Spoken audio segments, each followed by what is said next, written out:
They'll house these people, okay? They'll be dispersed into our communities. Then the next batch will arrive. You could be looking at anything up to 1,000 or so. But where are they going to put the people who they're... You tell me, what happens when a barrel of water's full? Where does it go? The Central Club. Yes, what's going on, people? It's Colour Mates from the Central Club podcast. Make sure you hit that like button and subscribe to the club. I'm here again at Furness, Stradey Park. As you can see in the background there, quite a heavy police presence. There's 2 cars and there's some police around the front as well, and some doing a patrol. I haven't been here for over a month. Obviously the video we done last time had some great feedback, so we've decided to come up. It's a beautiful day. We're going to see if we can speak to any other locals, because we only managed to speak to 1 or 2 last time, and hopefully this will paint a bit of a clearer picture of what they're trying to do. Stay central. Look at this guy here. Oh, yeah. Hi there, we're here for the protest. Yeah. Are you here for the protest? Yeah, we just come past now. We just left there. Yeah. Interesting. Is this a bike, a trike? It's a recumbent trike, yeah. And the trade on the back with Starsky in it. My name is Martin Hutchinson. I'm Starsky. And we're Starsky and Hutch, 21st Century Environmental Explorers. So are you from here then, or are you just... Well, I was born in Llanelli, and we just covered 37,000 countries. Oh, sorry, what am I saying? We just covered 37 countries, and we're on our way back. This is it. Oh, fantastic. So you've literally just been up Stradey Park yourself then? Yeah, we spent 2 weeks there. Oh, no way. Yeah, and it's been a fantastic experience. The people there are just like one big family. It's some of them, well, quite a lot of them, have never been on protests in their life, but they lived here all their life, and they're worried about their neighbourhood, and they should be right. Well, this is what they can do. All they can do is do something to stop it from happening. Yeah, I think from the first documentary we've done, I think it was a clear message from the negative side anyway. Was just, these are racist, these are out of touch people with racist ideologies. Well, that's far from it. My mum came from India, and so I'm half Indian myself, and these people aren't racist at all. I mean, first thing is, why are they putting you in such a grand hotel which has a huge connection to this town? 100 people lost their jobs from it, and we can't use it for wedding venues or things like that have been used. Everyone in this town has basically had some connection to that hotel. The other side will always have an argument, and I think one of the things I've heard is like, and what? It's, people are dying on the other side of the world, Okay. What would you say to people like that? Well, what I would say to people like that, I say, well, go over to these countries and have a look at where they're meant to be dying. But we've just covered Europe. If you go to Croatia, when I stayed with the fire service over there, they show me, you can see them coming through the hills from Croatia into Europe. I actually spent 3 weeks in an immigration camp in Italy on my environmental tour. I had to keep my mouth shut, but I was listening to what they were saying and everything else. And trust me, they're not fleeing anything. They're here to get what they can. And as simple as that. Not all of them, but there's probably very few. And I've done it in Carlisle. I was there with them as well. Again, I listen to their stories, and trust me, from what I say, no way. The thing is, if you want asylum, why have you got to cross 7 different countries to get here? That's my argument. And next thing, why would you cross the channel? Who's putting these dinghies in? Why is a British ship going in to French waters when a French ship is already rescuing them, and these people refuse to be picked up by a French ship? They want to be picked up by a British ship. Why does everyone come to England? What is it with the UK you have to come for? Because we give them hotels. We should help everybody. We can't help this. This is not anything more than an invasion. That's what it is. We've got Ashley here again. You might have recognised him from the last interview. First of all, did you watch it? I did, and I thought it was fair and diverse. Yes? I did. Yeah? I think I actually I chopped a bit of it into a reel and chopped you and the other 2 I spoke to, and got quite a lot of views on not just YouTube but social media. A lot of people saying because you said that you was Greek Cypriot, that's racist in itself for saying that. Well, I was just trying to get my point across that being from an ethnic background myself, that how could I possibly be a racist when my grandfather came here, obviously as a migrant in 1939. Yeah. But the reason my grandfather came to this country in 1939 was to join the war effort and fight for the British, as he was pro-British, right? And that's why my grandfather came to this country. He didn't come in a dinghy. My grandfather came and worked hard all his life, and the only benefit he ever claimed was his old age pension. Earned. We've got a familiar face here. What's going on? Bit of fruit is going on right now. So you're still attending? As much as I want, yeah, I'm still attending. Yeah. Bits and bobs as much as I can, but as I mentioned before, I'm still behind the scenes, checking on as much as I can, legal stuff, paperwork, admin stuff that, you know, everybody's putting their part in. I think it's still going brilliant. So we're still winning, aren't we? Yeah. There's still nobody inside the hotel. The hotel is nowhere near ready. There's no regulations being followed. So as we said before, it's probably in a worse situation than what it was before, and we still said no. But I'm not going to carry on talking just because... We got some ideas anyway Yeah, in the there's future. things I do want to talk about as well. There's a couple of realities of protesting, which I think it'll be really good for viewers all around to be able to Yeah. familiarise themselves with things. So Yeah. I'll come down to your studio and catch back up for another interview. No worries, Claire. Thank you. Good to see you. Bye. I live over there, Alan. I live not far away, by the infamous hedge, by the car park. And I'm against this. The reason I'm against this is because I believe that we don't have the infrastructure to allow these people to come here. Say there's 200 people, and there's barely 250 living in the village of Furness. We can't give these people what we don't have ourselves, because charity begins at home. If they come in here, they're going to outstrip resources that we don't have. And these people, the good people who are protesting, I don't know that what do you call the media, the BBC, mainstream media are ignoring it all. They're willing to report the bad things, the little bad things that's going on here, but they don't report the good things that are going on here. It's like as they've been repressed by people on high.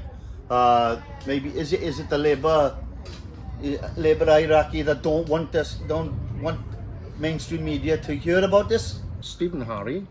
I'm a retired police inspector from South Wales. 20 years in the South Wales Police, 10 years in the London Police, Metropolitan Police. And now you represent would you say it's a media platform, or? I work with a media company, the Voice of Wales.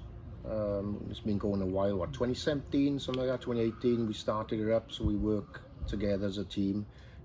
We noticed there was a lot of left-wing politics and media, but they weren't given the full story. So what we decided between us is let's give the full side, and that's what we exist to do now, to give the truth, or we try to.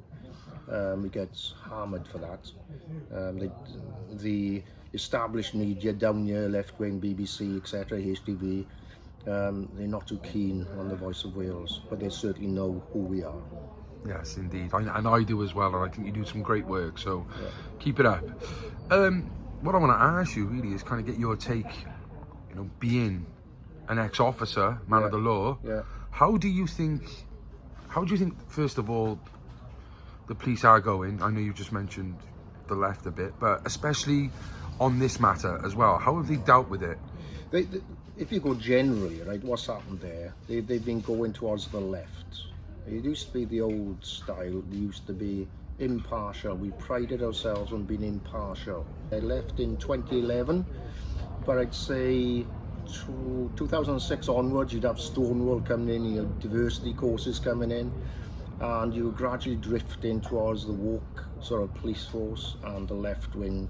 So they were no longer impartial. They got themselves involved in politics, and obviously the policies, the recruitment and the procedures then drifted away to the left wing, and they became a political force. So then that's where we're at. So coming back to the old, yes, it wasn't perfect. We all know that. There's good ones and bad ones. But these days, at the top, when you got the top officers, they're all, or majority of them still now, this day and age, they got degrees, they're mixing with the left-wing politicians and organisations. There's only one way it's going to go. They're enforcing this downwards. If you want to get promotion and keep your jobs, you've got to toe the line. And that's why, you know, we've got problems now. I'm Stan Robinson, I'm from Voice of Wales, and we've been reporting from here since day one, with the odd days that we've had to do other news reports. And what is it like? Give us a crux of what Voice of Wales is all about. Voice of Wales is reports that on people that don't normally hit the news. You've seen Wales Online or Tales Online, the BBC, S4C, Welsh ITV. They all sing off the same sheet. They're all paid by the Welsh government. I think the funny thing about Wales Online as well is they all put something up and you're like, has this happened in Wales? And when you find out it's in England, Scotland, or even another country, totally, and you're like, they're not even reporting on Welsh what's matters. Going on in Welsh matters. Yeah.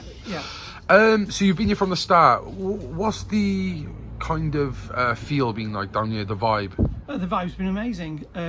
Every day you've got people that just drop in. Food's been supplied, as you can see, it's all around us.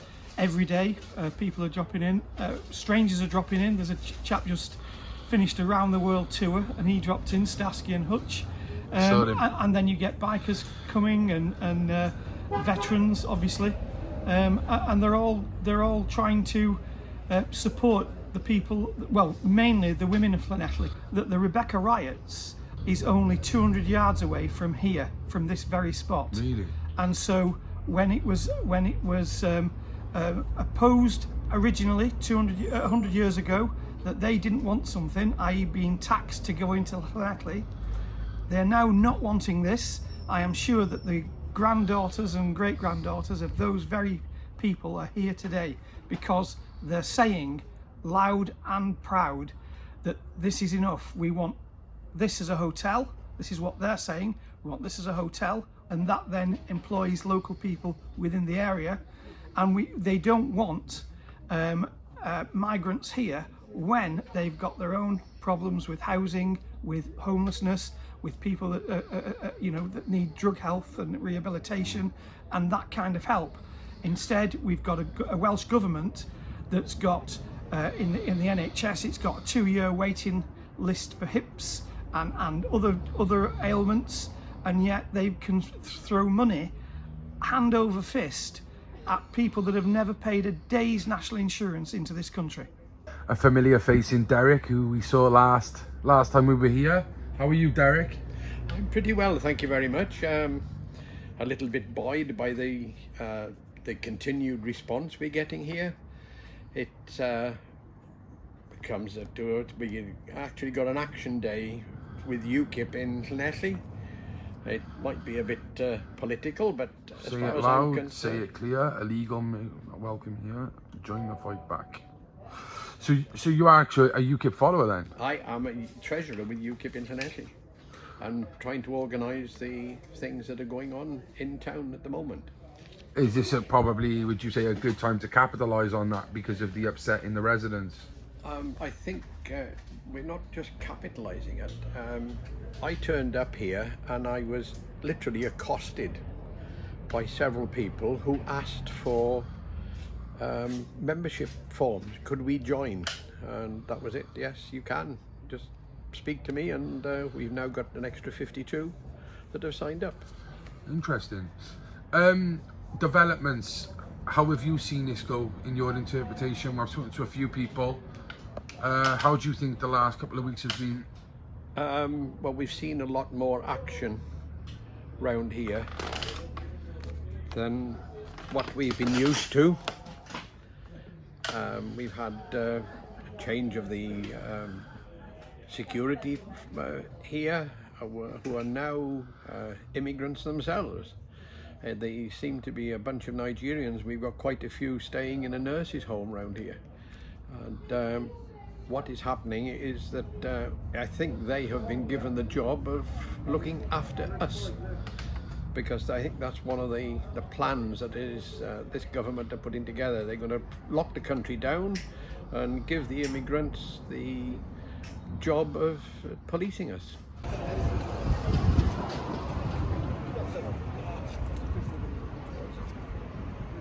So you've got a lot more flags here now then? It's gone worldwide, it's gone viral. We get flags donated from other countries. So it's going to be pretty hard to come here now and accuse anybody of being racist when you can see the mix of nationalities and flags and things that have been there. We've got German visitors, French visitors, we've got Greek. We've got a Greek Cypriot here. The American flag, though, that is interesting because somebody wrote a letter to Mar-a-Lago. Turn over here so we don't listen. Yeah. That's it. Somebody actually wrote to Donald Trump at Mar-a-Lago, and by return of post, we had the Stars and Stripes and a message basically saying keep fighting for your country, because as you know, since he was elected out of power, they've done away with the border controls in America, and it's just way out of control. So they're more than aware of what we're going through. The rest of the European flags, they're all suffering. The Greeks are suffering. The Italians are suffering. You know, this whole migration problem is way out of control. It's way out of control. The reality of it is, this is just a processing centre, right? They've ripped all the brand new beddings, have been coming out of there this morning, double bedding, nothing wrong with it, brand new stuff. All of it's going to be replaced with single bedding, right? Which means they're all going to be single young males, the same everywhere, all right? The same as every hotel across the UK. If you keep the doubles, you've got probably couples and families. But the point is this, it's only until they rehome them. Then they'll bring another 300, then another 300, then another 300. Oh, you don't think it'll be one static? Absolutely not. batch This then? is a 5-year contract, right? Once they've housed these people in the UK, they'll find them housing. They'll get priority on the housing list, right, over local people. We've already got an 8,000 strong housing list in Carmarthenshire, waiting list. Yet these will be given precedence over local people. Then they'll bring another bunch in. So we're looking at something that could process maybe 1,000 a year for the next 5 years in a small county like this. Now they've sacrificed this. You're saying there's 200 odd people they intend to put here. I think it's 231, right? That isn't enough to cover one day's landings in Dover. So they've ripped the heart out of the community, all for the sake of profit, because all of those rooms are owned by investors, right? So they're promised a return on investment through the Home Office contract. So they tear the heart out of the community, cancel everybody's weddings, create pandemonium in the area, and all they're actually gaining is one morning's tide worth. That's it. That's it. You're getting, on days like today, you're getting what, 6, 7, 8, 900 a day arriving? Well, yes. Now, how many hotels are left? People need to act, because it's happening to us now. It'll be happening to you tomorrow.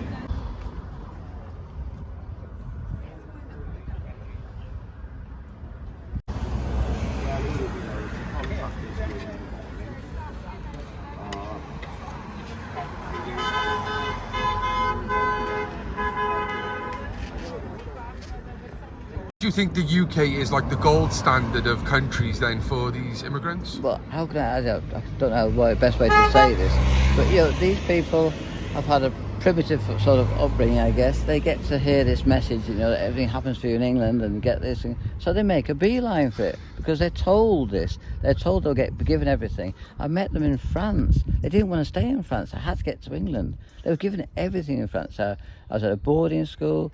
They had everything they're given, and they was told you get houses, you get jobs, you'll be okay here. They wanted to go to England. They was getting so annoyed they couldn't get to England.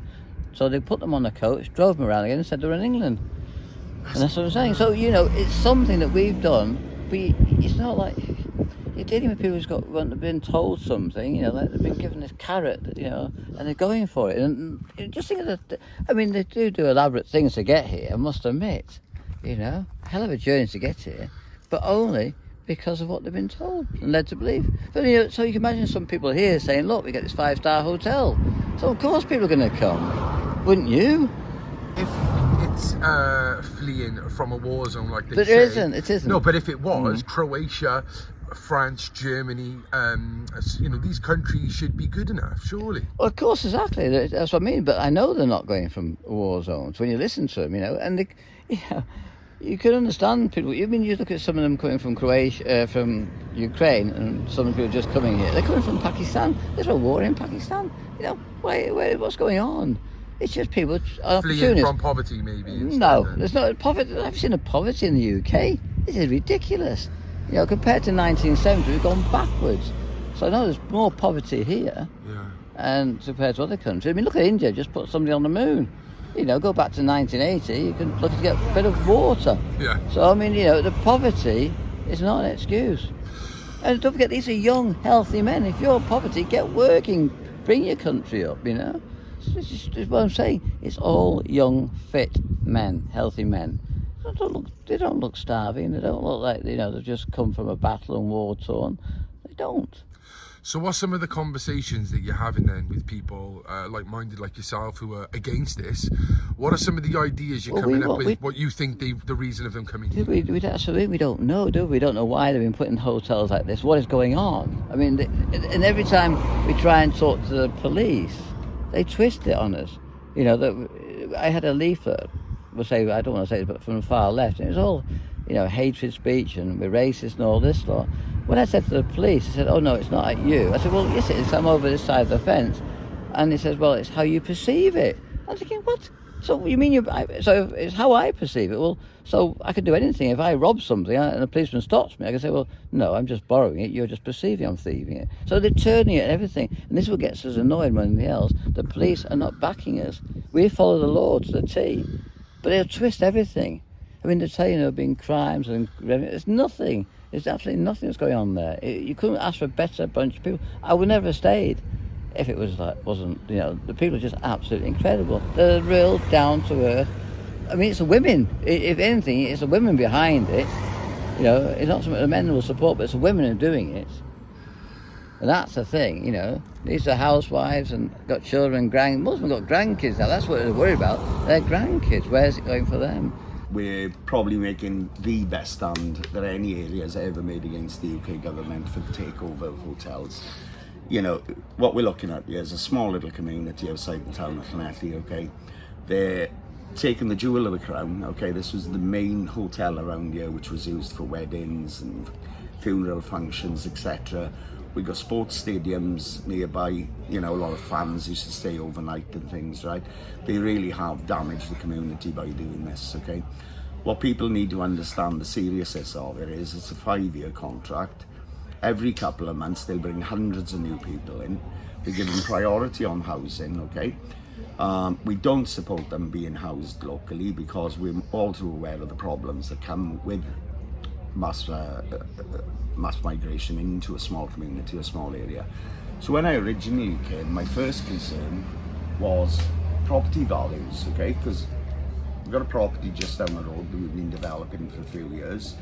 We're not intending to sell it, but one day we would intend to sell it. At this moment, you can't get your home listed in this postcode because of the uncertainty of what's going on. So everybody's property value is being directly affected. And then I gradually got to meet and know some of the elderly people. Now, the vast majority of this little village are elderly people, okay? And they are absolutely living in fear of this arriving. Now, it's all right for bureaucrats and politicians and things detached in their London bubble, but if you've worked hard all your life, you bought your little home and it now borders this hotel, and you're a widow or widower living in, and you're in your 70s, 80s, some of the people that come here, you know, it's not right. They shouldn't have to live the rest of their lives in fear. The police's treatment of people here has been absolutely appalling. Anybody that's been vocal on the protests have been arrested on no evidence whatsoever. There's going to be court cases left, right and centre to sue the police in due course. They've got people, all they want to do is give them bail and put so many restrictions on the bail that they can no longer come back to the demo. Like one guy, Nigel Marcham, little veteran, he was arrested here for something he'd said on a YouTube video months ago, all right? Wow. I don't know what he'd said exactly, but he'd said something. They arrested him on site here, seized all his camera equipment and everything, and he's been ordered not to come to Wales. And he was a YouTuber? He's a YouTuber.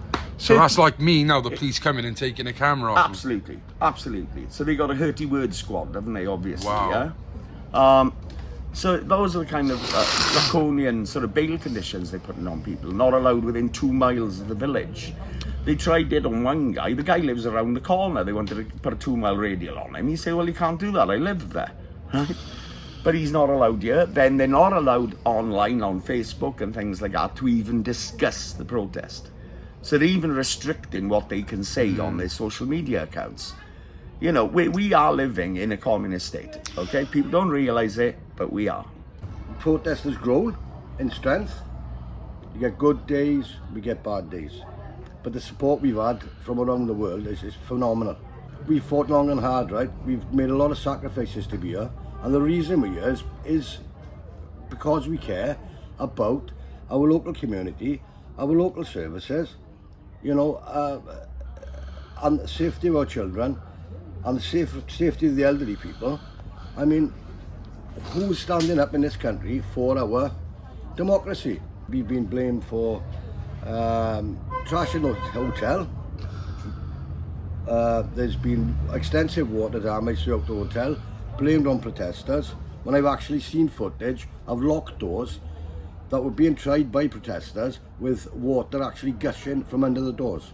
Okay, so maybe you want to kind of rewind it a little and explain maybe how this all come to fruition, really. What happened? Right, we decided to walk on the grounds one evening. Unopposed, the police said, we've got no jurisdiction, you carry on. If you want to walk the grounds, there's nothing we can do about it. So we went up to view the rubbish.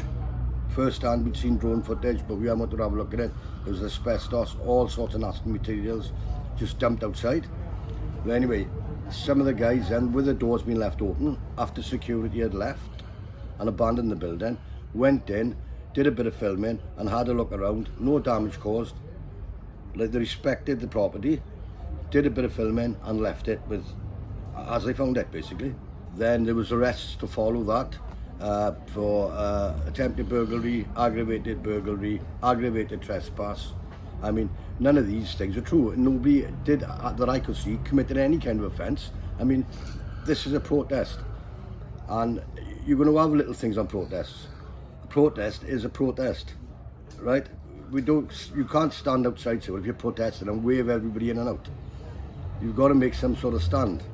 Well, if you look at Greenpeace and what they do, they are actually stopping traffic. They're look at the snooker and stuff. What's happened there in professional matches? They are really gaining that attention, but they are actually stopping people from doing things. Yeah, I just think that there's a great fear amongst the government now. They are hell-bent on us not progressing here. They want us stopped. They are terrified that if we win, this is going to rub off on all over the country, and you're going to have the same kind of issues at all hotels, protesters and people standing up for the communities. Come down here now and see what's going on down here. I've been interested to look at the actions of the police. Started off where they were all coming, chatty, coming down to the hotel to try to know the crowds down here, the protesters. But knowing what the strategy is, the biggest strategy is what the senior officers were saying. Go down there, talk to the community, get to know the intelligence, feedback to us. They know what's coming down here when the, should we say, asylum seekers are coming in. It's the Home Office, they've got the instructions from the Home Office. They will do the talking, but when they're coming in, they will swap over to public order and they'll get a lot tougher. As we've seen already, there've been a number of arrests being made, and I've been down there with some of the incidents. I'm not going to go too deeply into it because there's still court cases going ahead, right? But shall we say, when the police have had options to move protesters out of a road, they could have moved them aside without charging them later. They put hands on, and then they could have used breach of the peace. If they had to move them, if they couldn't talk them away, which again, this lack of skill, if they couldn't just keep asking them to move and persuade them to move, if it was an Extinction Rebellion or just stop oil, they would have dealt with it differently, right? That's all I can say is, having dealt with lots of those incidents, I wouldn't have resorted to arresting people like happened round the corner from here, where the illegal entrance was made through the hedge. And that's another topic for discussion as well. Who made that hole in the hedge? etc. That's going to come out in the court cases, I'm sure, right? But if they made those arrests, they thought it was absolutely essential because of their lack of skills and talking to people, they could have released them straight away, round the corner. Their purpose would have been served, and that was it. Another lady later on was arrested for sitting in the hole, the illegal hole in the hedge, in the private hedge. Okay, that didn't need to happen. She had already decided to go home. Okay, so again, I'm not going to go into much detail about that. There were other ways of dealing with that. They chose not to. They chose to upset the community. And I can say now, speaking to all the people down here, they're not going to forgive the David Powers police going forward. The trust has been lost, and quite understandably it's been lost. And once you get that, the consent is gone. And that's how the British police are supposed to work. That's how we used to work. These days, they don't rely on that anymore. They seem to have given up on working with the majority of the community. You've got a two-tier policing system here. You've got crimes that are going undetected. They will not report them. And yet you've got people that have less than a spliff of ganj in their pocket and they're arrested. And yet another report, you could smell the waft of ganj coming from the security team the other night. Oh, I bet. And the police officer said, well, if you don't like it, move. So there's a two-tier system here, without a doubt. You've got vehicles that are not taxed, not MOT'd, and therefore not insured. You've got vehicles that are going here with false number plates. All been reported to the police. Not one single person has been prosecuted or indeed is being investigated. And yet you've got another side where at least one man wasn't even here, and they've charged him with burglary and aggravated trespass. Even though he can prove he was at home, they didn't want to know. Do you think the police are working with the government closely then on this and a joint effort? Right, okay, so when the police force was first formed under the Peelers, Robert Peel, they were supposed to reflect the community.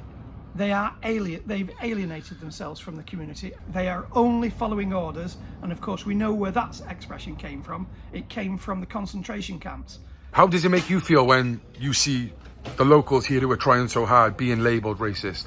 Well, it's totally untrue. It's a lie. It's a total lie. And yet, nothing is said on the mainstream media. BBC Wales, ITV, Channel 4 Wales. Nothing good is said about what's going on here and the sacrifices that these people are making. What do you think the outcome will be if they did move into the hotel? I really don't know, but I don't think it's going to be a good thing for the people that's coming in here and the people who live here. Not only the people in Furness, but the greater area of Llanelli. Everybody's going to be affected. And to be honest, the people who are willing to have these people here, don't let them forget. Those people that are living in that hotel, they may be classed as a 4-star hotel, but they are going to be living in cramped conditions where they'd be better off elsewhere. One of the things that happened here, we had a lot of security that came up from London. Then we had some local security here who, in several people's opinion here, didn't meet the criteria of the CIS, is it? The security requirements. And it seems that they've disappeared as well now, and we've now got these coloured gentlemen here. I think they are Nigerians. I don't know whether they are definitely or not, but majority of them can't speak a word of English because we tried speaking to them. We've actually tried to communicate What with did them. you try saying? All sorts of things. What's it like in there? And all sorts of little things. Just trying to strike up a conversation of some kind, but they don't want to engage at all.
So is that blocked off by there? No, it's disputed land. We're perfectly welcome to walk in if we come and have a look. Yeah. Got a gap here. Okay. Yeah. See, all of this is disputed land, yeah? Right, I see. It's a big bit of land, isn't it? Of course it is. So, The thing is, though, the local residents here now have got a taxi business and they've been told they're not allowed to park in there. It's ridiculous, isn't it? I mean, it's the back of their homes as well. It's the back of their home, yeah. well, yeah. Yeah, do any of you know any of these residents? They're not really involved in this. No, they try to. They stay out of it. Well, they're the ones who are going to be stuck here at the end, aren't they? I know, but they've got a legal case to fight, but we're here for a different thing. We're not here for a legal challenge, are we? No. We're here to protest this. Yeah. How does it make you feel being called a racist, a Nazi? Well, it's just ridiculous. I'll say my mum's from India, so I'm half Indian.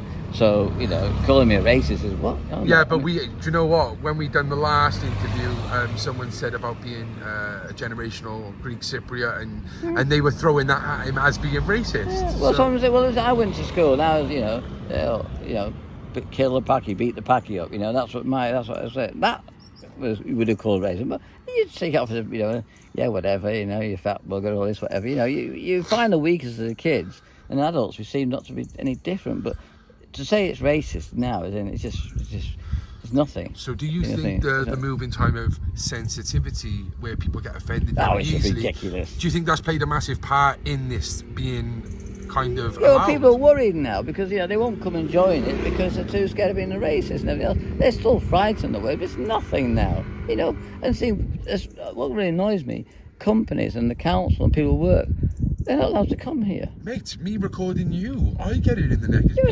But I mean, these are people who are not allowed to come. Never mind the races, but there's the jobs they work for, like the council and things like that.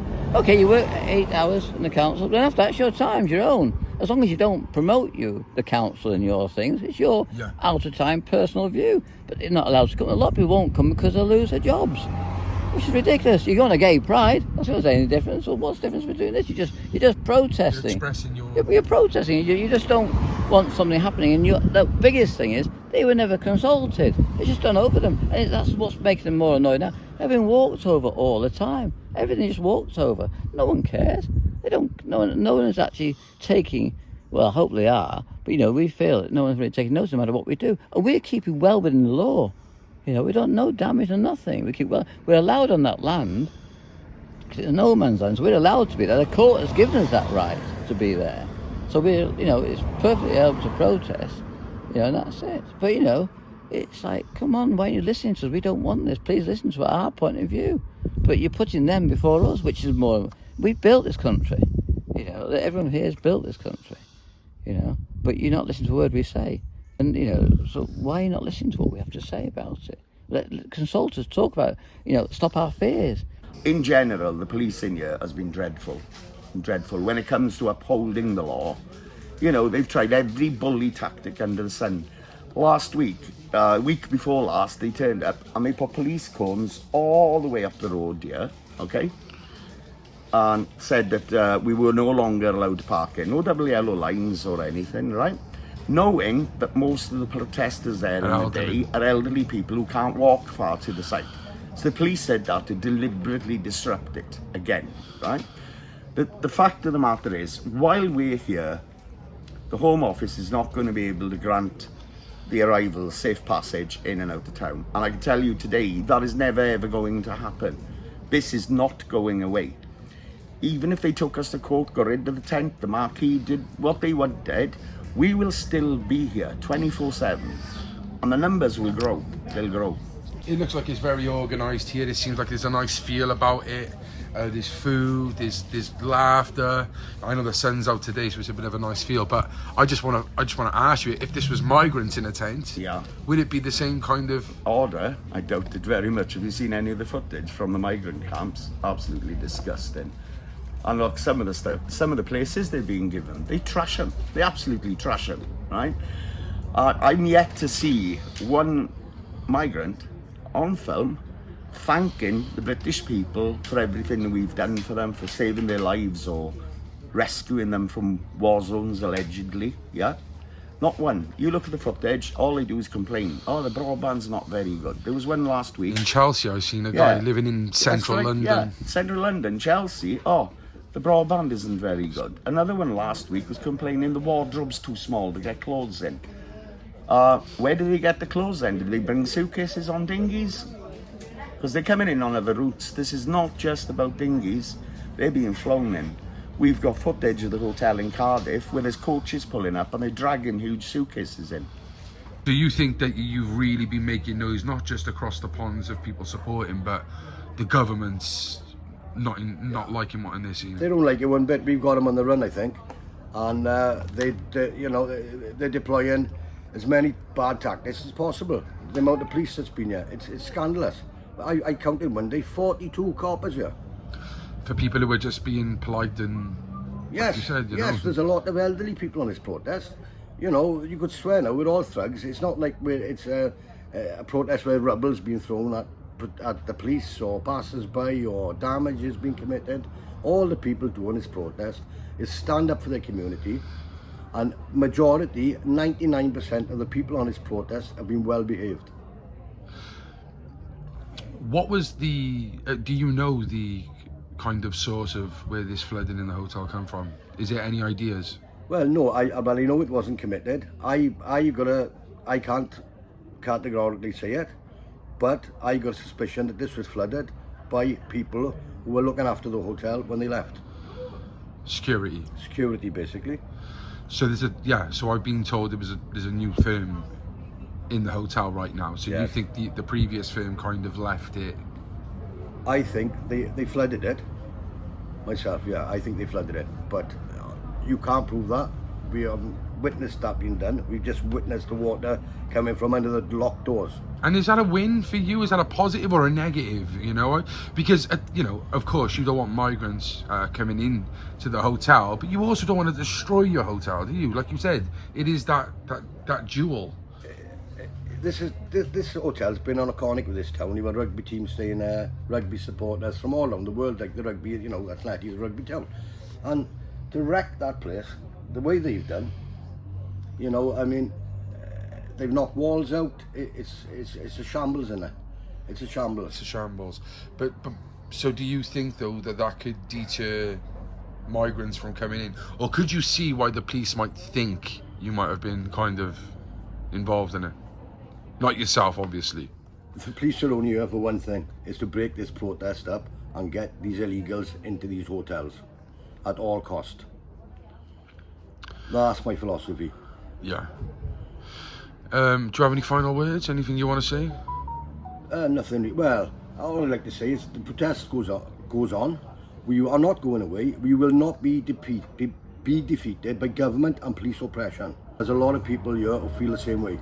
You know, if they'd consulted with us first. I think if the Home Office were taking their time to sit down and tell people, instead of just throwing 95 jobs out of the window, and without giving us any kind of, well, I don't know what to say. What do I say? Any kind of heads up about it, really. Heads up, yeah. You know, if they'd have done things a better way and spoken to people instead of being the way they've done it, as if we're buying that hotel, there's migrants going in there, like it or lump it, there's nothing you're doing about it. They come in, obviously. This has only delayed it, unfortunately. But Westminster want to obey the globalist masters, so they are pretending they don't want them to come, sending millions of pounds to France, etc., but they're just going through the motion. Down in Wales Senate, we're talking with them. They want them here. Wales is a nation of sanctuary. The only difference with them is they want to put them straight into houses, right? Because they're embarrassed. It's like with Neath and Swansea, where I'm from, is they want to bring them down, keep them quiet, put them into houses straight away. You try getting rental houses in Neath and Swansea. It's very difficult, or if you do, you pay through the nose because the rent has gone up massively, okay? Because they're now approaching, Clear Springs are approaching the private landlords and say them, give us your houses, you'll have nice long leases and we'll sort you out later on, okay? So that's the problem. So they're going to come here, and we know the people down this area, Labour area, and obviously the Plaid Cymru, the nationalists. They work together as a team in this area. What's happened with genuine asylum seekers, and everyone has sympathy for the genuine asylum seekers, okay, who want to come here. But the people in other countries, the Ukraine you mentioned, and many other countries, who are going through the lawful process, they are now feeling the impact of all these economic migrants who are flooding across, because they pushed the legal or genuine asylum seekers to the back of the queue. There are no, all the hotels are full. We're talking about Cardiff and Newport, they're filled up. Down here's being filled up, okay? So they're going into the houses, looking at student accommodation for economic migrants, illegal ones, okay, who are jumping the queue. So the genuine ones, the Ukrainians and others, they're suffering because of the bad policy for incompetent politicians. So, yeah, we do support the genuine ones, a small amount, but we have to look at the quality and the quantity of the persons we're supporting. The money which we should be spending should be going on our own, the poor people first, the people on our housing lists. Our homeless. Our homeless, 100%, yeah, but it's not happening because our politicians don't care a monkeys, to be honest with you. I don't believe that the migrants will be moved in, because the risk assessment for that is too great in favour of the migrants. If you've got a people here that are growling at them when they're walking out, or they're holding signs saying something else, we're not welcome, or they're actually being followed into town, or they're going into shops, and as they go into shops they say, he's from the Stradey Park, don't serve him. You sat in your office in the Ivory Tower in Whitehall will say, I'm afraid that there's too great a risk to our friends the migrants, and we can't put them in Llanelli because they're a wild bunch. I'm sorry, it's humorous. It is humorous, but again, let's go back in history. 1911, when the magistrates asked for the army to fix bayonets and fire into the crowd here because they wanted more money because they were on pittance. That happened here in Llanelli. Then you had the Rebecca riots. That happened here, 200 yards down the street. And now the people and the women of Llanelli again are standing here, and it's not going to happen. And that's the message to the Home Office. This will not happen.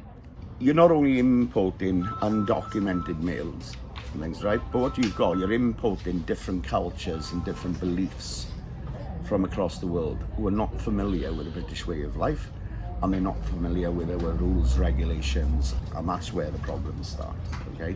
And I would say this is not the right town for them. Most towns and cities have already been affected, right? But because migration has been taking place, mass migration has been taking place, in huge numbers in the last 25, 30 years, it's happened. People have sat there and just allowed and watched this happen, yeah? So when you're in a city, it's already got quite a multicultural feel anyway, right? You don't really get fight back when they try and do it in a city.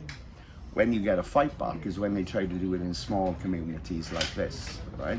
You can blend people into a city and people don't really notice, yeah? But you would notice if you turned a little village like this from occupants of 350, 400 people in Furness, you double that population overnight. It's not going to go unnoticed, is it? No. Same as Ireland, where they're living in shanty towns on the streets now, in the alleyways. That's what's coming.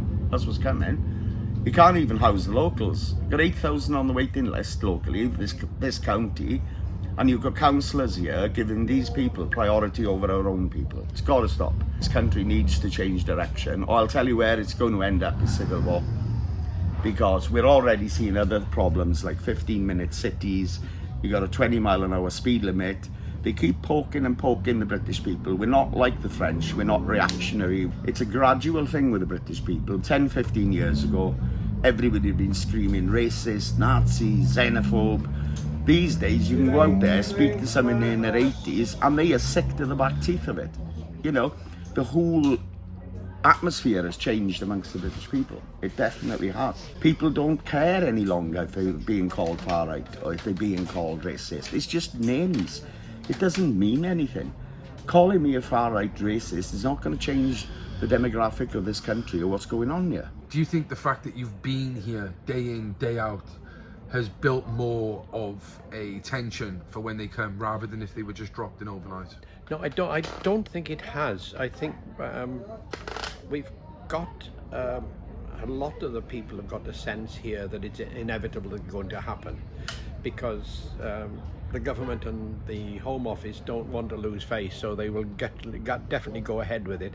It isn't as if it was just a one-off where they were coming in for 8 to 10 weeks perhaps to acclimatise or to have their asylum looked at, but it's a 5-year contract, and that's a lot of money, and you follow money and it ends up back in the government's pocket. Well, you've just seen Notting Hill Carnival, haven't you, where they're coming out machetes, okay?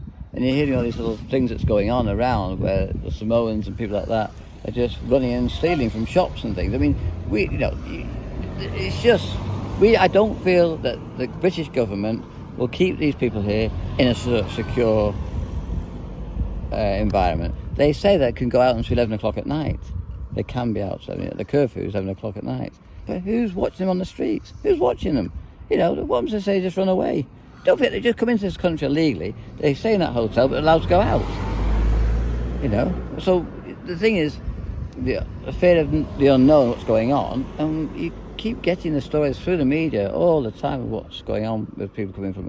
And I was in Dover, and I've seen them come in the dinghies. There's dinghies on the beaches more or less every day. So Have you during any of this time, have you questioned yourself? Like, am I wrong in this? Am I in the wrong? I'm questioning my sanity.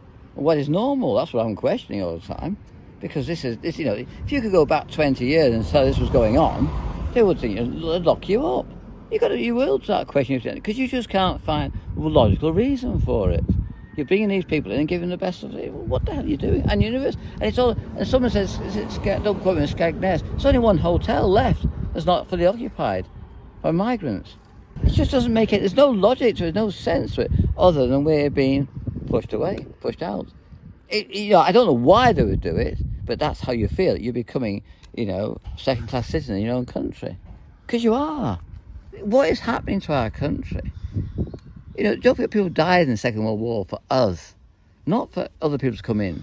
But they call you a Nazi now. That's the why am I a Nazi? What makes you a Nazi by saying that? No, but these people who fought for the country against the Nazis are now Nazis. Yeah, well, that's what I'm saying. I mean, it doesn't make any sense.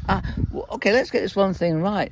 Where is our culture gone? Where is it gone? We haven't got it. It's been eroded rapidly. That's my biggest fear. I want normal meat. I don't want it being blessed and hallowed. I don't want that way. Because that keeps the Muslim butcher going, not the Christian butcher going. And I don't want all these things changing in my culture. I've gone around the world for many years and I was told this is this country, this is that country. Come back to my own country and I can't even stand up for it anymore. If you go to Morocco, they'll say, if anything goes wrong, they'll say, well, this is Morocco, welcome to it, That's it. And that's what you have to expect. You respect that, wouldn't you? Well, you're in, that's where it is, You argue against it and you're going to be attacked by hundreds of Moroccans. So, this is our way of life, don't like it. That's it, basically.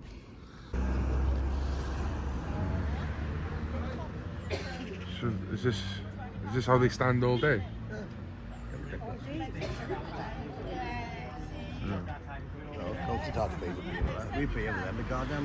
People may remember the 1980s and the Greenham Common women who just protested and protested and protested for years, and the MOD would once a week whip them all out, rip all the tents down, get them off the camp, and within a couple of days they'd move back on. You had them in the Greenham Common women. Now today you've got the Llanelli women, and they've been here since day one in this marquee, rain or shine. So this is going to be a long fight. What is your game? What's your end plan? Please let me know, because I've got all these different theories and I don't know if I'm going off the tracks that way or this way. What are you telling us? It's the unknown that's more worrying than anything else. What are you up to? We've all got our own ideas. And that's what worries me, that some people just go along like sheep and just follow anything and they're not thinking. But a lot of people who wouldn't expect to wake up and think, but we're all questioning what you're doing.